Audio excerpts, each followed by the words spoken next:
এক ব্যক্তির মাসিক আয় ৬,০০০ টাকা ছিল। যদি তার আয় ৩০% বৃদ্ধি পায় তাহলে বর্তমানে তার মাসিক আয় কত?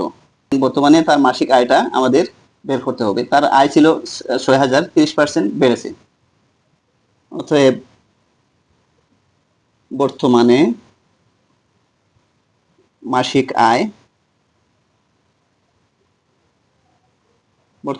আয়টা যেহেতু বেড়েছে, সুতরাং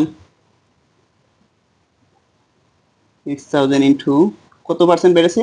30%। 30% বেড়েছে, তার মানে আগে যদি ১০০ টাকা ছিল, এখন হয়েছে ৩০ টাকা যোগ হয়েছে আরো।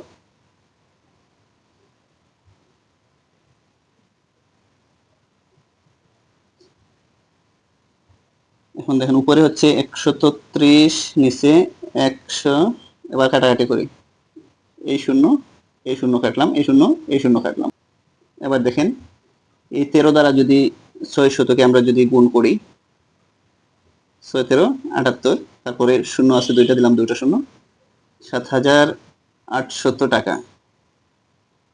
এটা হচ্ছে আমাদের আনসার, ৭,৮০০ টাকা। তার মানে গ নাম্বারটা হচ্ছে সঠিক উত্তর। এই ধরনের শর্ট টেকনিক পেতে চাইলে অবশ্যই আমার পেজটি ফলো দিয়ে সাথেই থাকবেন।